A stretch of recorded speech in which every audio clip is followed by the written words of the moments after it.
The flight was smooth, the first-class cabin quiet, until one moment changed everything. An elderly man politely asked the flight attendant for a simple glass of water for his wife. Her response? A cold refusal, her tone sharp, dismissive, like they didn't belong. Other passengers noticed, whispers spread, but no one spoke up. The flight attendant carried on, unaware that her fate had already been sealed. Because the couple she had just humiliated, they weren't ordinary passengers. They owned the airline, and by the time the plane landed, she wouldn't just be serving drinks. She'd be facing a decision that would end her career forever. Before we start the story, comment below where in the world you're watching from today. And if you enjoy stories like this, don't forget to subscribe so you never miss a new one. The plane was already boarding, and passengers were settling into their seats. Among them, an elderly couple, Edric and Leora Whitmore, walked slowly down the aisle, their hands intertwined as they searched for their seats in the first-class cabin. Edric, dressed in a neatly pressed navy suit, walked with quiet confidence, while Leora, wearing an elegant yet simple cream-colored dress, moved with grace. They weren't in a hurry, nor did they seem out of place, but the way a few passengers glanced at them, as if questioning whether they belonged, didn't go unnoticed. The couple, however, remained composed, unfazed by the silent judgment around them. They reached their seats, 2A and 2B, and carefully placed their small carry-on bags in the overhead compartment. Leora sat down first, sighing softly as she leaned back, her fingers brushing over the armrest. She was tired, and the long hours of travel had left her feeling drained. Edric settled beside her, glancing around before pressing the call button for the flight attendant.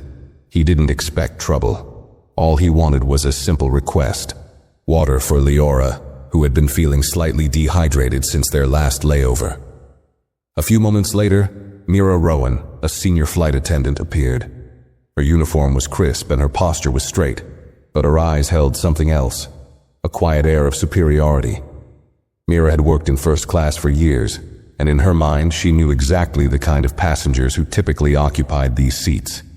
Without looking at the couple's tickets, without even considering why they might be sitting there, she had already made a silent judgment. She crossed her arms, waiting.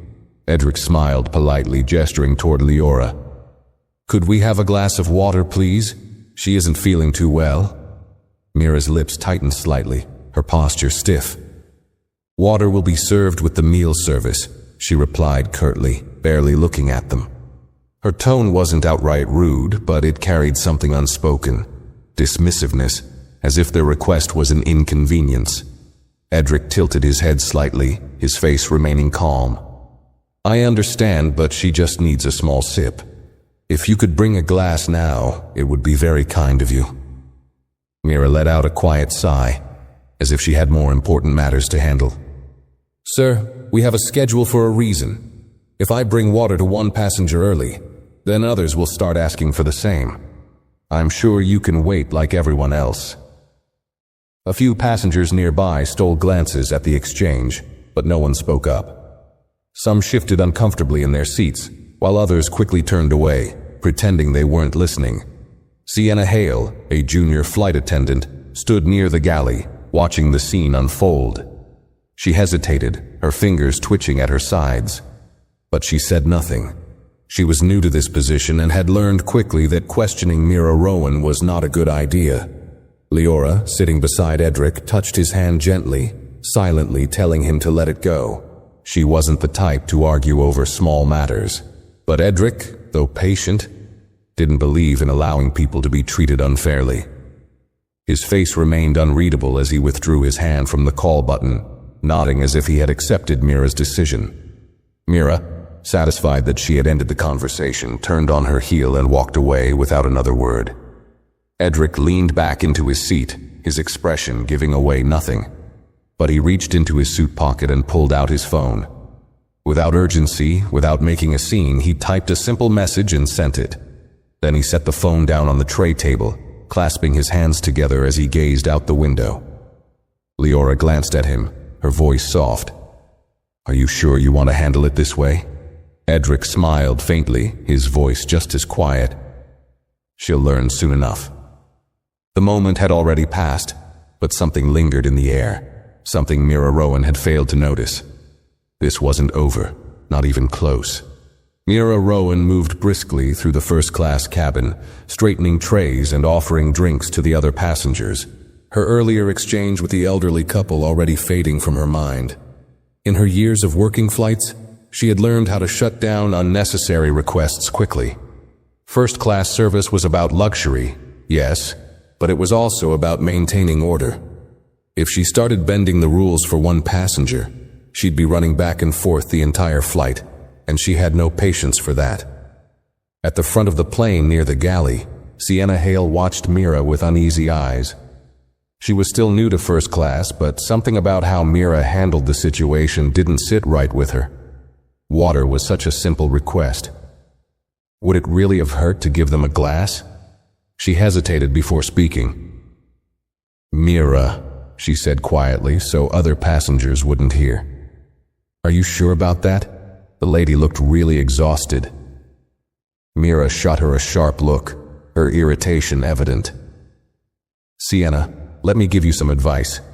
If you want to last in first class, you need to stop second-guessing how things are done. They can wait like everyone else." Sienna bit her lip, nodding reluctantly, but the uncomfortable feeling didn't leave her. She had seen Mira act this way before, dismissing passengers she deemed unimportant. Usually it was quiet, subtle, in ways that no one would complain about, but this time, something felt different. Meanwhile, Edric Whitmore sat back in his seat, watching the way Mira moved from passenger to passenger, smiling warmly at some while barely acknowledging others. Leora had closed her eyes, trying to rest, but Edric could see the slight furrow in her brow. She wasn't upset, but he knew her well enough to recognize when something had unsettled her. His phone vibrated softly on the tray table. He picked it up, glancing at the screen. Message received. Understood. A faint smile crossed his lips. He turned off the screen and placed the phone back down. There was no need for urgency. The plane was already in the air. The situation would resolve itself soon enough. Mira continued her rounds, stopping by a well-dressed businessman in seat 1C, offering him a drink with a bright, professional smile. "Would you like champagne or a cocktail to start?" she asked smoothly. The man barely looked up from his tablet as he replied, "Just water, please." Without hesitation, Mira nodded. "Of course, sir," she said, pouring a glass from the chilled bottle behind her and setting it gently on his tray. She even added a napkin, ensuring the presentation was perfect. Edric watched the exchange, his expression unreadable. He didn't say a word, didn't even turn to look at Mira, but the message was clear. The moment she had refused him and Leora something as simple as water, claiming it was against protocol, she had unknowingly exposed herself. She wasn't refusing everyone, only them. Leora stirred beside him, opening her eyes slowly. She had heard the businessman's request, heard the smooth way Mira had complied. She didn't react, simply rested a hand on Edric's arm, feeling the quiet strength in him. Sienna, standing a few feet away, had also noticed. Her stomach twisted slightly as she watched Mira move through the cabin with effortless charm, catering to certain passengers while others were barely acknowledged. Before she could stop herself, she took a small step forward and whispered, "Mira, I thought you said water would only be served with the meal." Mira barely spared her a glance. "That's different," she said under her breath. "He's a regular in first class." Sienna's breath caught in her throat. The way Mira said it so casually, as if it was an unspoken rule everyone should understand, made something inside her tighten. She wanted to say more, but she knew it wouldn't make a difference. Mira was senior staff, and questioning her too much could put Sienna's own job at risk. Across the cabin, Edric calmly picked up his phone again. He typed another brief message before setting it down once more. "Make sure the captain is informed. No confrontation. Let her finish her work." Leora exhaled softly, her voice quiet enough that only Edric could hear. "She still doesn't know, does she?" Edric's lips curved slightly. "Not yet." The plane continued soaring through the sky, steady and uninterrupted. But inside the cabin, something had already started shifting, and Mira Rowan had no idea that her time in control was running out. Mira moved through the first-class cabin with confidence, unaware of the quiet storm brewing around her. She had done this job for years, and in her mind, she knew exactly how things worked. Some passengers were worth extra attention, those who flew frequently, those who looked like they belonged. Others, well, they were just filling seats. She didn't look twice at Edric and Leora Whitmore as she continued her routine. In her mind, they had been handled. They weren't troublemakers, just an elderly couple who had probably saved up for this one flight. She had no intention of giving them another second of her time. Edric sat calmly, his hands folded in his lap. He didn't look irritated or impatient. In fact, he looked perfectly at ease. But inside, he was measuring every moment, every choice Mira was making. Leora remained quiet beside him, but he knew she was paying attention as well. A soft ping sounded over the intercom, and a deep, steady voice came through. "Ms. Rowan, please report to the cockpit." Mira frowned slightly, but she didn't hesitate. She straightened her uniform and walked briskly to the front of the plane, disappearing behind the cockpit door. Sienna, who had been watching everything unfold, swallowed hard. Something was happening. Inside the cockpit, Captain Roland Vance turned to face Mira as she stepped inside. His expression was unreadable, but there was a certain weight in his eyes. On the screen in front of him, the in-flight phone was connected to an executive call. Mira's stomach twisted slightly. She had never been called in here mid-flight before. The voice on the other end of the line was calm but firm. "Ms. Rowan, we received a priority communication regarding your service in first class. We need you to clarify a situation." Mira stiffened. "Of course, sir. What's the issue?" There was a pause. Then the voice continued. "An elderly couple in seats 2A and 2B requested water before the meal service. You denied them." Mira's heartbeat quickened. "Yes, but you later served water to another passenger without issue." The cockpit felt smaller now, the air heavier. Mira straightened, trying to keep her voice composed. "Well, he's a frequent first-class flyer. I was following standard service practices." Captain Vance gave her a long, unreadable look before pressing a button to unmute the call. "Ms. Rowan, do you know who the couple in 2A and 2B are?" Mira blinked, confused by the question. "No, I don't," the voice on the other end of the call answered before she could finish. "Edric and Leora Whitmore. They own the airline." Mira felt the floor drop from beneath her. Her mouth went dry. Her mind raced back to the way she had spoken to them, the way she had dismissed them without a second thought.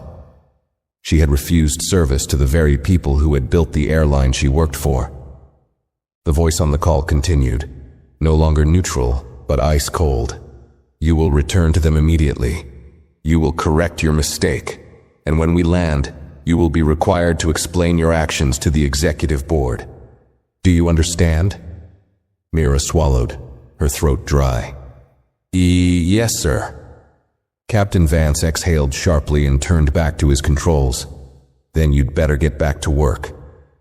Mira turned and walked out of the cockpit, her legs suddenly feeling much heavier. The weight of what she had done was finally sinking in, and she had no idea how much worse it was about to get. Mira stepped out of the cockpit, her breath coming faster than usual. The steady hum of the plane's engines filled the cabin, but for the first time she barely heard it. Her mind raced, replaying every word from the executive call. She had humiliated the owners of the airline. Her stomach twisted, but she forced herself to keep her expression neutral. She couldn't let the passengers see that something was wrong. Her hands trembled slightly as she smoothed her uniform, regaining her composure. Sienna stood near the galley, watching as Mira walked past her. She caught the brief flicker of unease in Mira's face, something she had never seen before. Mira Rowan was always in control, always confident. But now she looked like she had just seen a ghost. Mira stopped a few steps away from Edric and Leora's seats. For the first time, she truly looked at them. Edric sat comfortably, his posture relaxed. yet his presence commanded attention. Leora remained poised, her fingers lightly resting on her lap. They weren't angry. They weren't demanding anything. They were just waiting. Mira cleared her throat and crouched slightly so she was at their eye level. Her voice was softer now, but it still carried that forced professionalism. "Mr. and Mrs. Whitmore," she said, her words measured.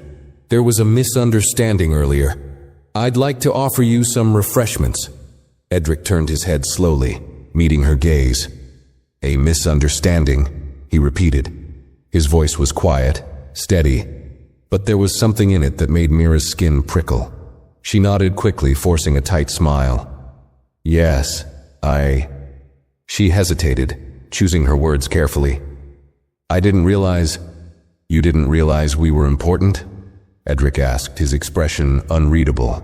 Mira's face burned. "No, sir, that's not what I meant. You didn't ask anyone else for their ticket." Leora spoke for the first time, her voice calm, almost gentle. "You didn't hesitate to serve other passengers, just us." Mira felt the weight of their words settle in her chest. A few passengers nearby had turned their heads slightly, pretending not to listen but very clearly paying attention. Edric leaned forward just a bit. "Tell me, Ms. Rowan, why did you assume we didn't belong here?" Mira opened her mouth, but no words came out. There was no way to spin it, no excuse that wouldn't sound hollow. She had made a mistake, a terrible one. She swallowed hard. I misjudged the situation," she said finally. Edric studied her for a long moment. Then, he leaned back in his seat. "If you're going to apologize, Ms. Rowan, I suggest you do it properly." Mira's breath caught in her throat.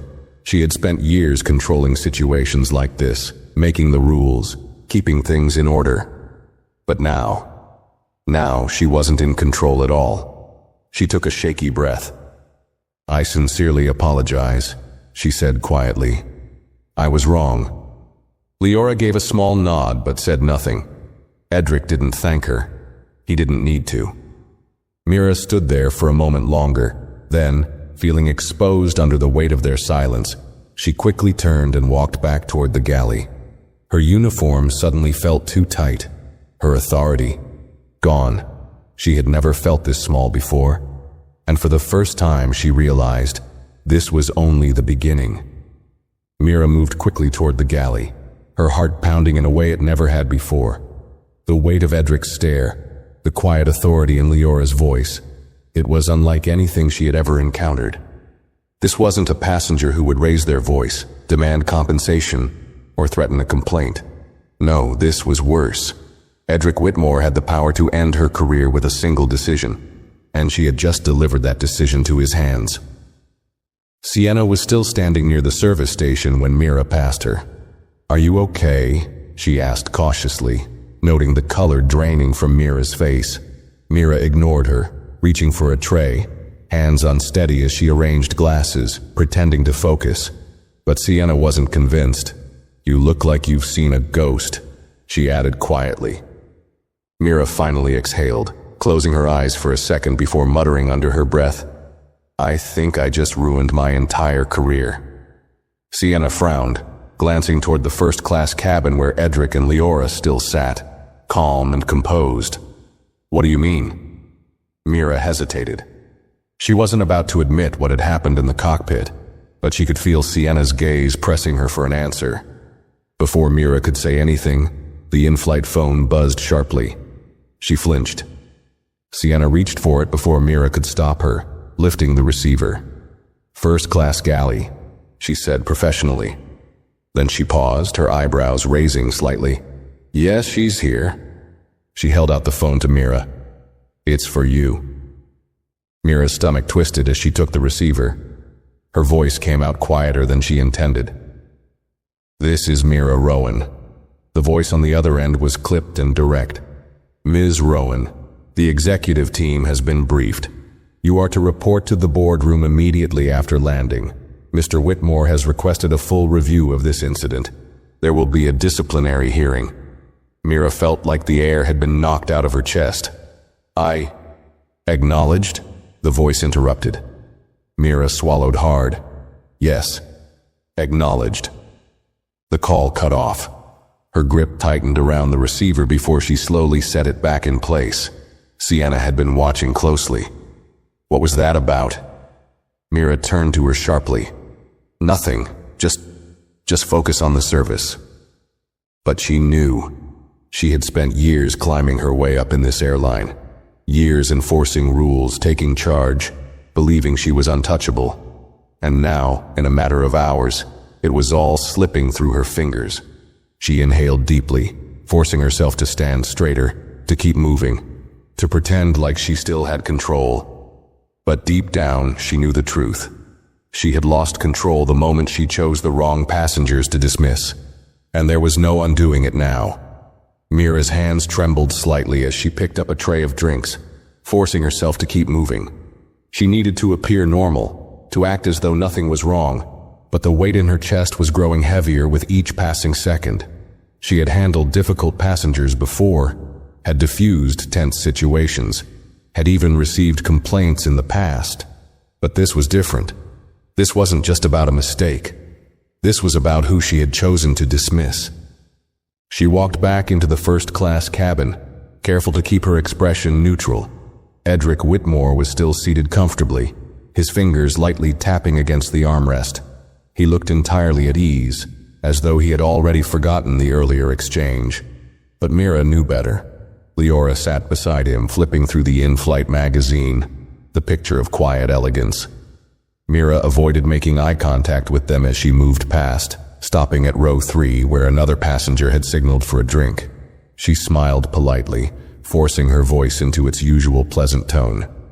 "Can I get you anything?" The man requested a coffee, and she nodded quickly, relieved to have something to do. She turned back toward the galley, her mind racing. Passengers were beginning to take notice. Not all of them had seen the earlier exchange, but whispers had started spreading. A woman across the aisle had leaned toward her husband, murmuring under her breath. A man a few rows back kept glancing between Mira and the Whitmores, as if putting the pieces together. Even if she wanted to pretend nothing had happened, it was clear now. The entire first-class cabin knew something was off. Sienna stood near the galley entrance, watching as Mira returned to prepare the coffee. She hesitated before speaking, keeping her voice low. "I know you don't want to talk, but I think you should be prepared." Mira stiffened. "For what?" Sienna bit her lip, choosing her words carefully. "You embarrassed them, and now people are realizing it. They're whispering, watching. You might think this is just between you and them, but passengers are paying attention." Mira's chest tightened. She wanted to snap at Sienna, to tell her to mind her own business, but deep down she knew the younger flight attendant was right. She had controlled the situation earlier, or at least she thought she had. Now she had no control over what people were thinking, over what they were telling themselves, over the way they were beginning to look at her differently. She grabbed the coffee pot, swallowing down the growing anxiety in her throat. She still had a few hours left on this flight, and somehow she had to survive them. Mira carried the coffee pot back to row 3, pouring the drink carefully, keeping her movements steady. She forced a small, polite smile as she placed the cup down, pretending like everything was normal. But nothing felt normal anymore. As she turned to walk back toward the galley, she felt the weight of several eyes following her. She had spent years working in first class, always carrying herself with confidence, always believing she had authority. Now, that authority felt like it was slipping away with every step she took. She glanced toward Edric and Leora again. They weren't looking at her. Edric was scrolling through his phone, occasionally tapping out a message. Leora, calm as ever, was sipping from a glass of sparkling water, one she had received from another flight attendant after Mira's earlier refusal. The realization stung. Someone else had served them. Someone else had done the job she should have done. Mira took a deep breath, steeling herself before returning to the galley. But just as she passed row 1, a passenger, a middle-aged woman in a tailored blazer, spoke up. "Excuse me." Mira turned, her practiced smile returning. "Yes, ma'am? How can I assist you?" The woman's expression was polite, but her tone held something else, something knowing. "I was just wondering, When exactly did the rules change about when water can be served? Mira's stomach flipped. She kept her smile in place. I'm sorry. The woman gestured subtly toward Edric and Leora. Because I heard what you told them earlier, and then I saw you serve water to another passenger 5 minutes later. She tilted her head slightly. Just curious what the policy is, since it seems to change depending on who's asking. Mira's grip on her tray tightened. Her throat felt dry. She wasn't just being questioned. She was being called out. Other passengers had turned their heads now, subtly but deliberately, pretending to adjust their seats or look at their watches while listening intently. Mira's heart pounded. She had two choices. She could try to defend herself, to spin some kind of excuse, or she could keep her response short and neutral, hoping the woman would drop it. She forced another smile. I apologize if there was any confusion, ma'am. That wasn't my intention. The woman raised an eyebrow, unconvinced. Mira felt the tension pressing down on her. Every second felt heavier, the stares sharper. She needed to get out of this moment before it spiraled further. Would you like anything to drink?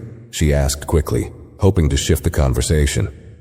The woman let the silence stretch just a little too long before finally giving a slow nod. Just water. Mira clenched her jaw but nodded. Of course. She hurried back toward the galley, her pulse hammering in her ears. Sienna was already there, watching everything unfold. So, she said carefully, keeping her voice low. That went well. Mira shot her a sharp look. Drop it. Sienna raised her hands in surrender, but there was something in her eyes.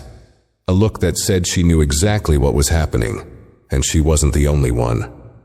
Mira grabbed a bottle of water and a glass, preparing the drink. But her hands weren't as steady as before. The weight of her mistake was growing heavier by the minute, and no matter how much she wanted to act like she was still in control, the reality was becoming clearer. She wasn't just losing the respect of the Whitmores. She was losing control of the entire cabin. And once that happened, there would be no getting it back. Mira's hands trembled slightly as she set the water glass on the tray, taking a deep breath before stepping back into the cabin. She knew she needed to compose herself, but the air in first class felt different now, charged, like an unspoken tension had settled between the rows. She carried the tray carefully to row 1, placing the glass of water in front of the woman who had questioned her. She expected the woman to say something, maybe push the issue further, but instead she simply took the glass, gave Mira a knowing look, and returned to reading her book. Mira turned quickly, eager to get away, but as she passed Edric and Leora's seats, she heard a soft voice. Ms. Rowan. She froze. Leora had spoken, her voice gentle yet firm. Mira turned slowly, her stomach twisting. She didn't want to meet the woman's eyes, but she had no choice. Leora set her magazine aside, looking up at her with the same quiet grace she had maintained throughout the entire flight. How much longer until we land? Mira hesitated, caught off guard by the question. A little under 2 hours, ma'am. Leora nodded, as if considering something.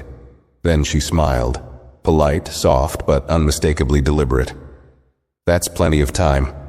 Mira didn't know why, but those words sent a chill through her. Edric, who had been silent, finally spoke without looking up from his phone. Ms. Rowan, do you believe in accountability? Mira's breath caught slightly. She opened her mouth, but no words came out. The way he asked the question, it wasn't an accusation, nor was it said with anger. It was simply a test. She swallowed hard. Of course, sir. Edric finally lifted his gaze to her, and for the first time she saw it, the weight of his presence, the kind of authority that needed no raised voice, no threats. He was a man who had built something, who had spent decades understanding power, influence, and most of all, the way people revealed themselves through their choices. Good, he said simply. Then he returned his attention to his phone, dismissing her with nothing more than silence. Mira stood there for a moment longer, unsure if she should say something, if she should try to salvage what was left. But what could she say?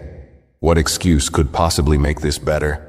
She turned quickly and walked back toward the galley, feeling a prickling heat spread across her skin.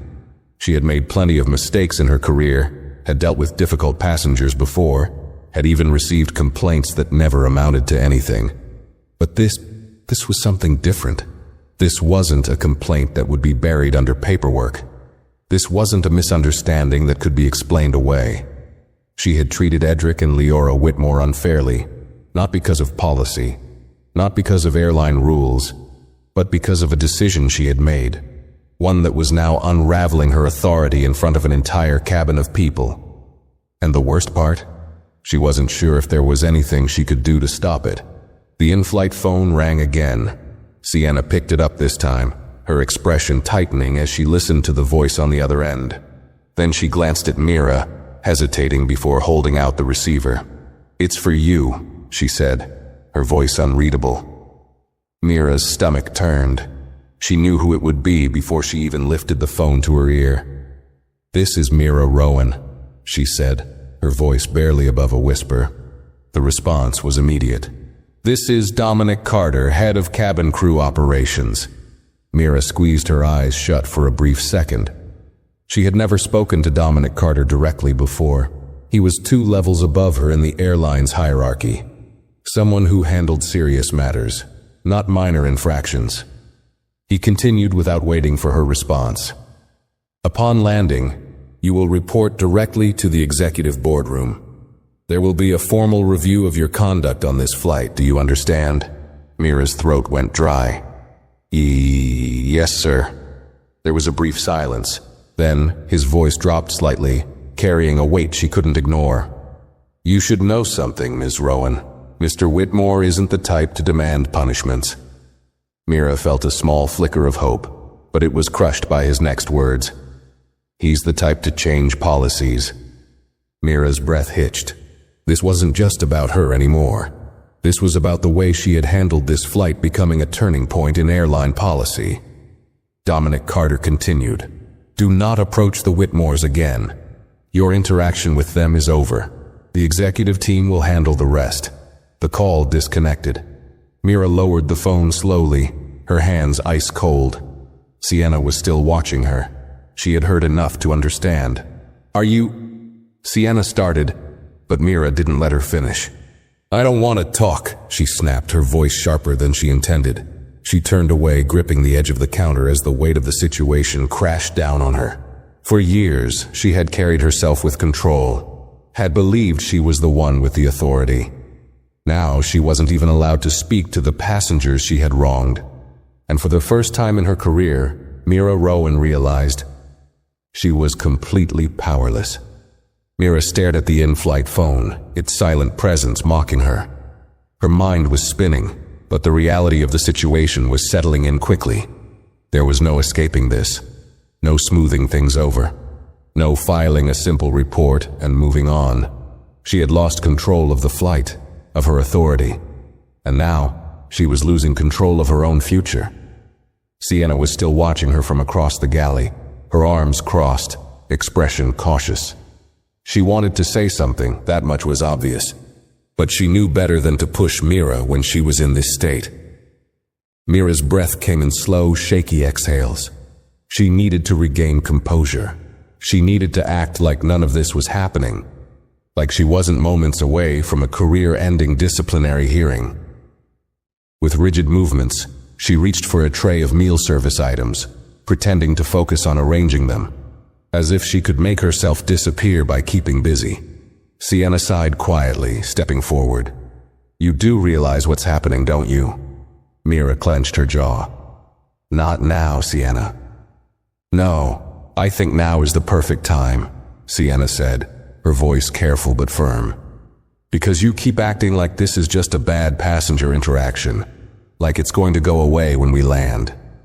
Mira's hands tightened around the tray. Sienna exhaled, lowering her voice. "You didn't just insult any first-class passenger, Mira. You dismissed Edric and Leora Whitmore, the people who own the airline." Mira flinched at the words. She knew them already, but hearing them said out loud made the weight even heavier. Sienna shook her head. "Do you know what that means?" she pressed. "It means that whatever happens when we land isn't just about you. It's about what changes because of you." Mira's stomach churned, but she didn't answer.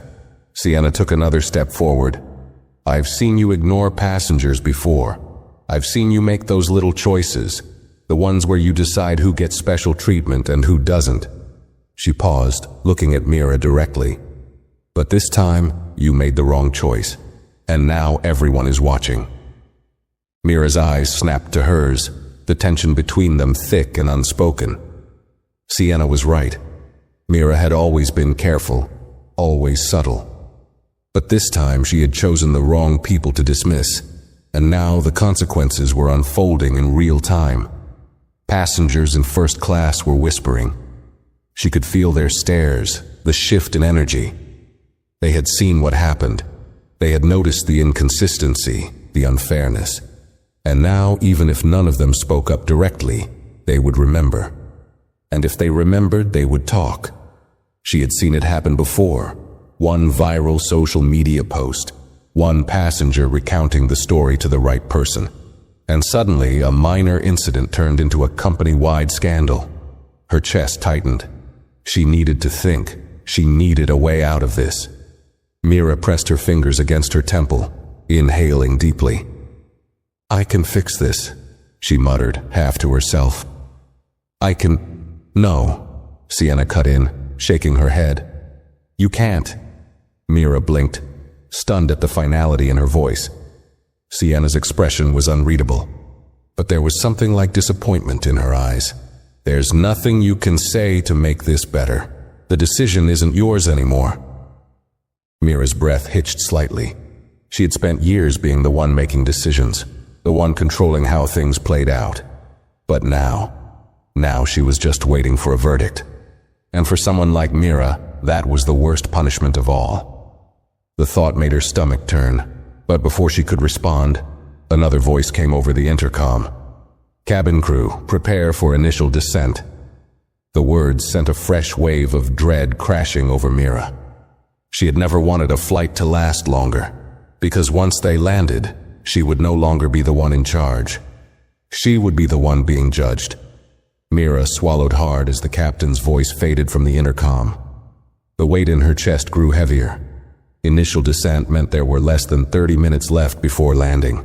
Less than 30 minutes before she would have to step off this plane, walk through the airport, and enter a boardroom filled with executives who were already waiting for her.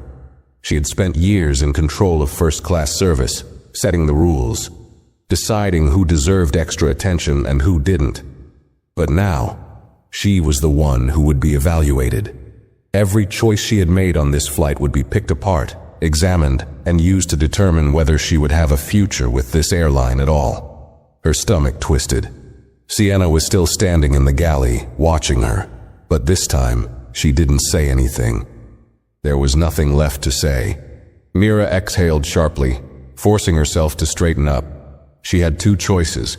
Either she could let this break her, or she could act like she was still in control. She turned to the meal service trays, adjusting them, pretending to be busy. If she focused on the small tasks, maybe she could quiet the storm raging inside her. But as she stepped out into the first-class cabin, she realized something. Passengers weren't just glancing at her anymore. They were watching her. The shift was subtle, but unmistakable. The businessman in row 1 barely looked up from his tablet, but she caught the way his fingers hesitated before tapping the screen. The woman who had questioned her earlier in the flight now had her arms crossed, her eyes flicking toward Edric and Leora every so often, as if waiting for something. Even the flight attendants moving through the aisle seemed to be stepping around her more cautiously, as if distancing themselves from whatever consequences were coming. Mira's pulse quickened.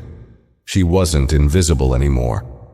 For years, she had been able to move through flights with authority, making quiet decisions, choosing which passengers mattered and which ones didn't. Now she was the subject of quiet judgment. It was an unfamiliar feeling, uncomfortable, exposing. She reached the front of the cabin, where Leora sat with her hands gently folded in her lap, still the perfect picture of calm. Edric was typing something on his phone, his expression unreadable. Mira's mouth went dry. The Whitmores had barely acknowledged her since her forced apology, and somehow that was worse than if they had been openly furious. She considered saying something, anything, but she knew better. The moment had passed. Her fate was no longer in her hands.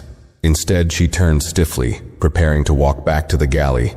Then, the in-flight phone buzzed again. The sound made her flinch. For the first time, she hesitated before answering. She didn't want to hear what was coming next, but ignoring it wasn't an option. With forced composure, she picked up the receiver, pressing it to her ear.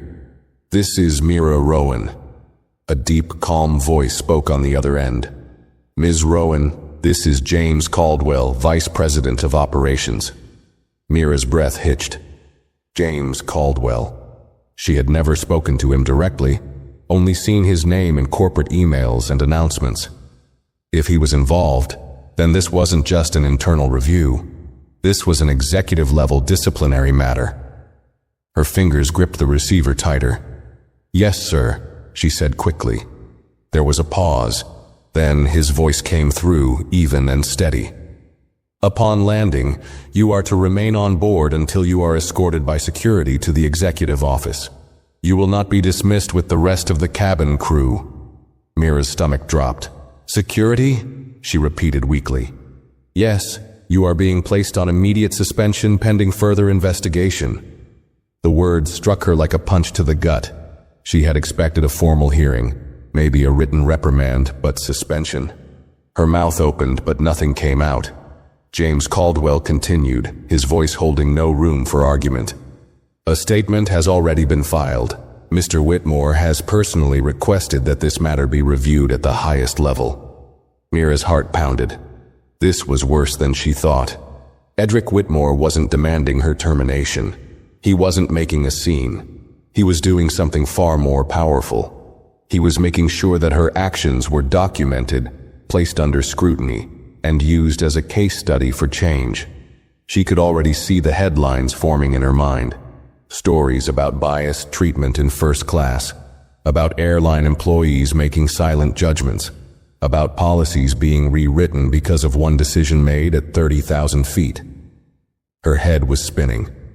Caldwell's voice cut through the fog in her mind. "Do you understand these instructions, Ms. Rowan?" Mira swallowed hard. Her throat felt tight. "Yes, sir." "Good.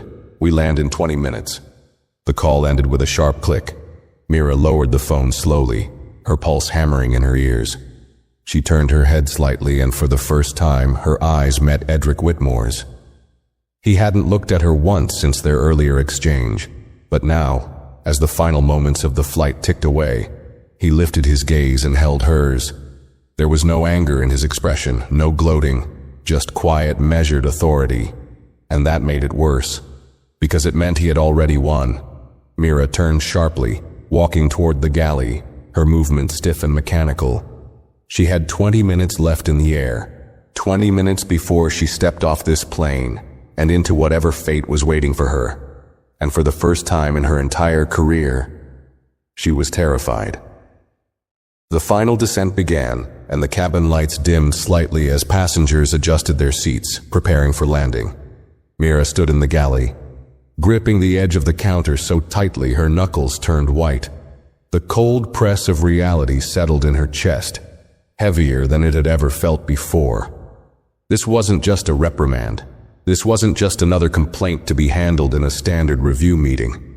This was a reckoning. She inhaled sharply, willing her hands to stop shaking. She needed to keep it together, at least until they landed. No one could see her like this, weak, unraveling.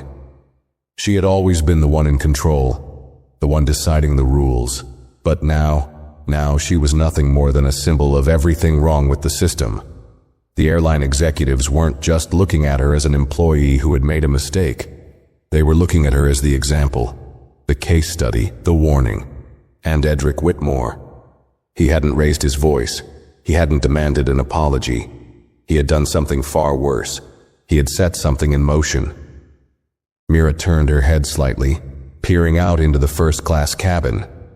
She could still feel the shift in the air, the way passengers were whispering, side-eyeing her when they thought she wasn't looking. Some of them would forget this incident by the time they reached their final destination. But others would talk.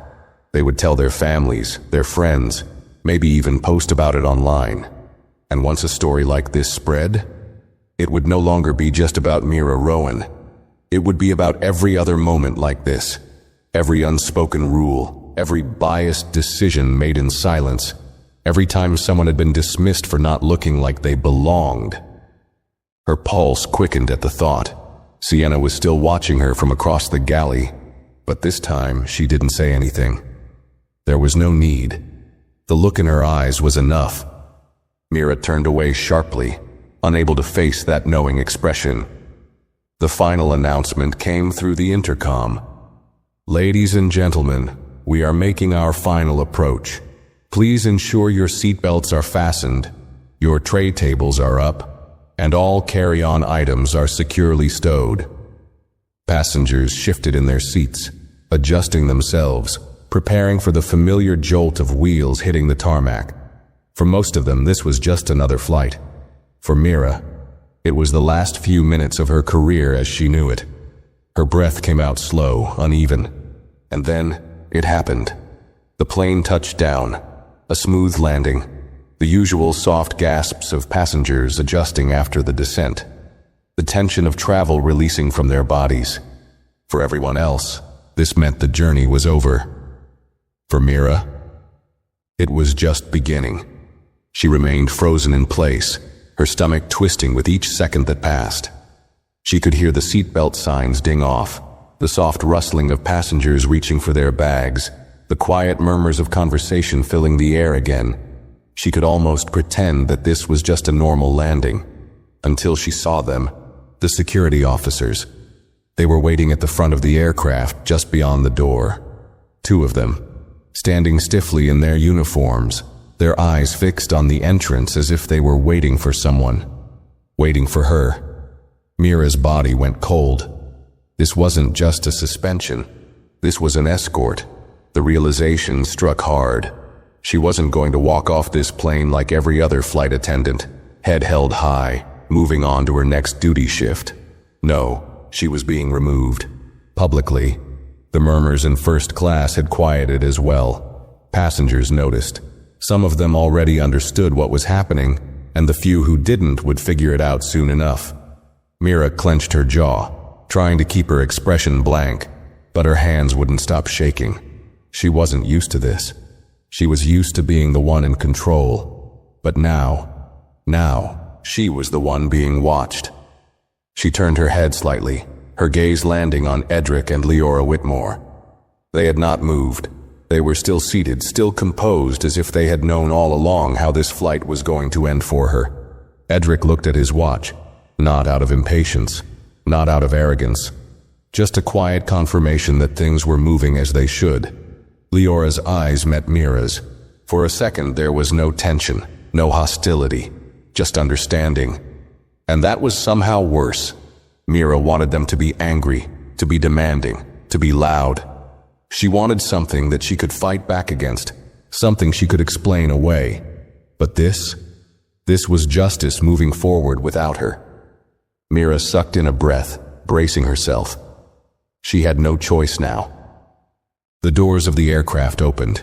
Passengers in first class slowly stood, some of them sneaking glances at her, others pretending not to notice, though their curiosity was clear. Mira remained in place.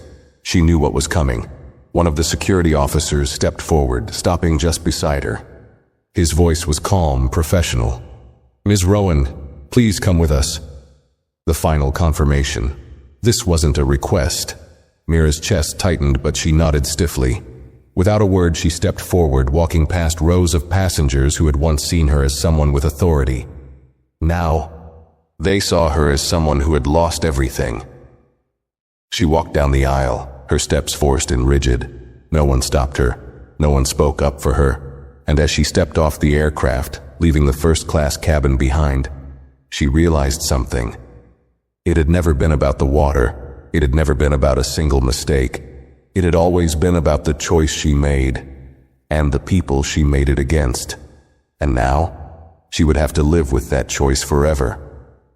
Mira stepped into the jet bridge, the cold artificial air hitting her like a slap.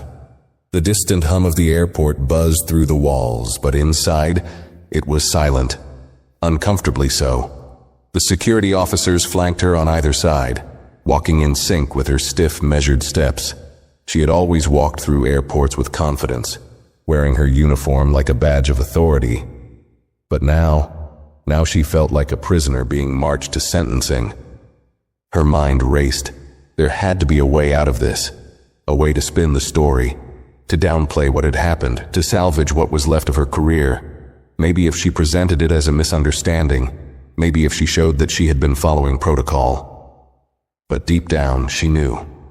This wasn't about protocol. This wasn't about whether she had followed airline policy. This was about how she had used her authority. And now, the people who had given her that authority were taking it away. The doors at the end of the jet bridge slid open, revealing the terminal. Mira's breath hitched when she saw them. 2 airline executives waiting just beyond security clearance. One of them, a tall man with silver-streaked hair and a sharp suit, James Caldwell, Vice President of Operations, stood with his hands clasped in front of him. He didn't need to say anything for Mira to understand. This was no longer just an internal review. Next to him stood Dominic Carter, head of cabin crew operations. His expression was unreadable, but Mira could already tell. He wasn't here to listen to excuses. Passengers from the flight had begun filtering into the terminal behind her, some of them catching sight of the scene unfolding in front of them. She saw a few murmuring to each other. Some had already pulled out their phones. Mira felt a prickle of panic. Were they recording? She could already see the headlines, the social media posts, the speculation. First-class flight attendant escorted off plane by security after dispute with airline owners. The thought made her feel sick. James Caldwell turned, his gaze landing on Mira, cool and assessing. "Ms. Rowan," he said, his tone calm but firm. "Follow us." The security officer stepped aside, and Mira hesitated for just a second before forcing her legs to move. She kept her shoulders straight, her face neutral, but inside, her mind was spiraling. She followed Caldwell and Carter through a set of private airport corridors, away from the public eye. The walls were stark white, the overhead lights too bright. Each step echoed, a steady drumbeat counting down to whatever fate was waiting for her at the end of this hallway. After a few minutes, they stopped in front of a frosted glass door with a metal plaque, Executive Review Room. Caldwell swiped his badge and pushed the door open. Inside, a long, sleek conference table stretched across the room. 3 other executives were already seated, their faces unreadable. And at the head of the table sat Edric Whitmore. Mira's breath caught in her throat. This was worse than she imagined. This wasn't just a disciplinary review. This was personal. The weight of what she had done settled fully onto her shoulders. She had assumed Edric Whitmore and his wife didn't belong. And now? She was standing in his space, on his terms.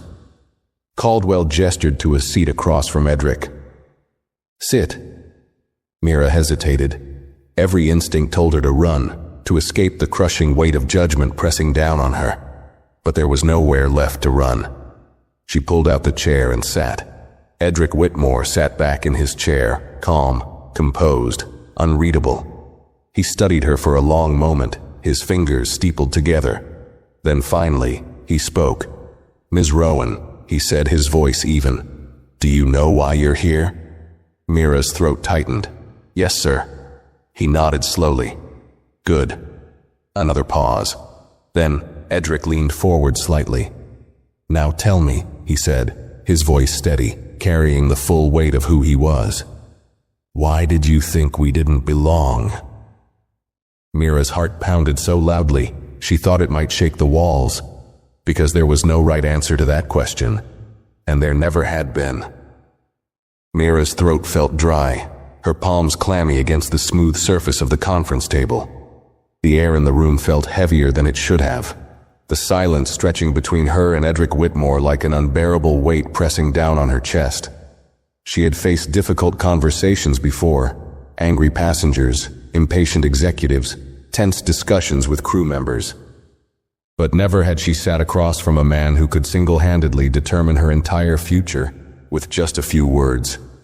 Edric's gaze was unwavering, patient, yet unrelenting. "Why did you think we didn't belong?" The question echoed in her head, bouncing off every excuse, every justification she had rehearsed before stepping into this room. But none of them fit, because there was no reasonable explanation, none that wouldn't make her look worse than she already did. Mira swallowed hard, her fingers tightening around the hem of her uniform skirt. She glanced around the room, searching for anything, anyone, who might ease the unbearable tension sitting on her shoulders. James Caldwell and Dominic Carter sat on either side of Edric, both waiting, their faces unreadable. The three other executives, whose names she barely knew, observed her in silence. But the worst part? Leora Whitmore was there too. She sat a few seats down, elegant as ever, her fingers lightly resting against a white ceramic cup of tea, which someone had placed in front of her. Unlike Edric, she wasn't looking at Mira with scrutiny. No, her expression was something far worse. Disappointment. Mira forced herself to answer. I didn't mean... Edric lifted a hand slightly, stopping her before she could dig a deeper hole. "Let's be clear, Ms. Rowan," he said, his voice level. "I'm not asking for corporate buzzwords or a carefully rehearsed explanation." He tilted his head slightly. "I'm asking for the truth." Mira's heart pounded. She had been trained to navigate difficult conversations, to de-escalate situations, to redirect blame without making it obvious. But none of those tactics would work here, not when she was already exposed. Her mouth opened, then closed. She didn't have an answer, or rather, she didn't have one that wouldn't make her look like the exact type of person the airline would want to remove. Edric leaned back slightly, observing her hesitation. "You were comfortable denying us service, Ms. Rowan. You were confident when you made that choice. Where's that confidence now?" Mira's stomach churned. She glanced at James Caldwell, hoping he might intervene, but he only adjusted his watch, making it clear this wasn't his fight to step into. She was on her own. She inhaled shakily. I didn't intentionally try to treat you unfairly," she finally said, choosing her words with care. "I made a misjudgment." Leora stirred her tea slowly with a small spoon, her gaze finally lifting to meet Mira's. "A misjudgment," she repeated, voice smooth as silk. "Interesting." The way she said it sent a chill down Mira's spine. Edric folded his hands together on the table. "Let's test that theory," he said. "Let's say that was truly just a misjudgment." He gave a small nod. "Then tell me, Ms. Rowan, how often do you misjudge first-class passengers? How often do you refuse simple requests from those who don't look the part?" Mira froze. That was it. That was the trap. If she denied it, she would sound defensive, like she was trying to erase her past behavior. If she admitted it, she would be confirming exactly what Edric already knew. Either way, she had already lost. She gripped the edge of her seat, her breathing uneven. Leora set her teaspoon down with a quiet clink against the saucer. "I think we both know the answer," she said softly. Mira's chest tightened. She had spent years moving through first class, deciding who got the extra care, who got the effortless smiles, who got priority service without question, and who didn't. She had done it so often, so seamlessly, that she had never once stopped to think about what it meant. Not until now. Edric exhaled, but it wasn't a sigh of exhaustion or irritation. It was a calculated pause, one that let the silence press in around her. Then, he looked at James Caldwell. "Is this the kind of leadership you want running first class?" Mira's stomach dropped.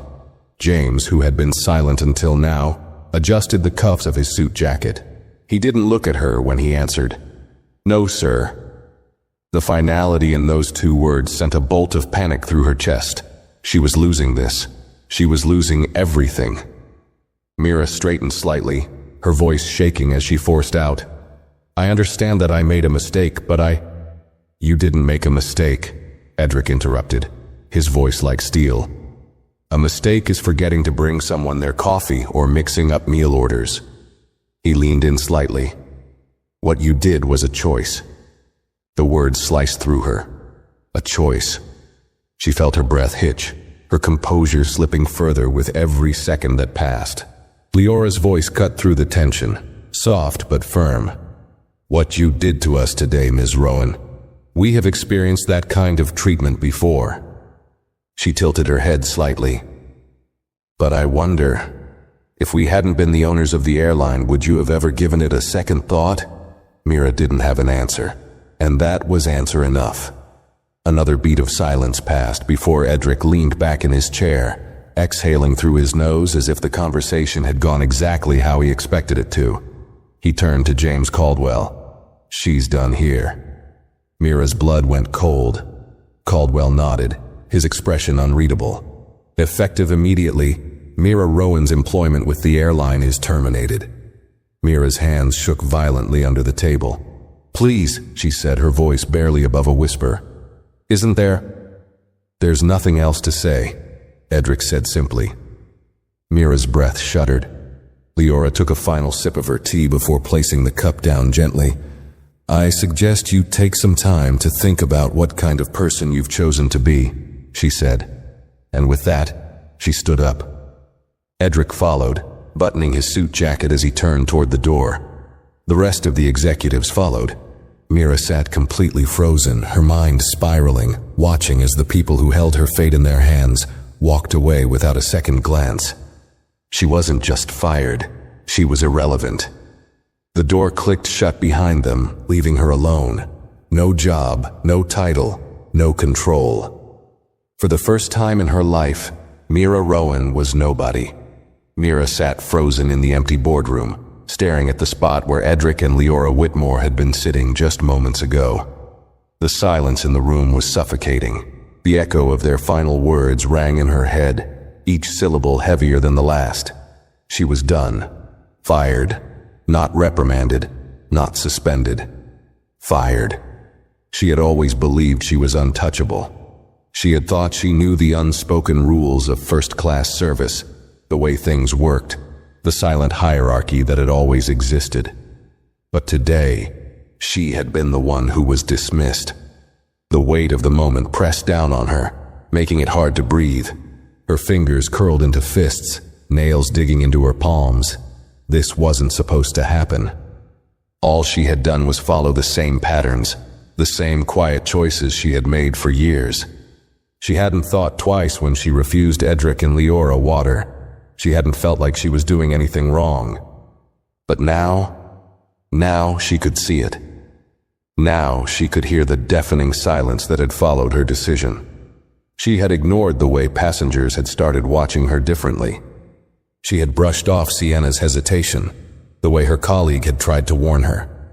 She had refused to acknowledge what was right in front of her, and now she was paying the price. Her heart pounded as the full magnitude of what had just happened hit her. It wasn't just that she had lost her job.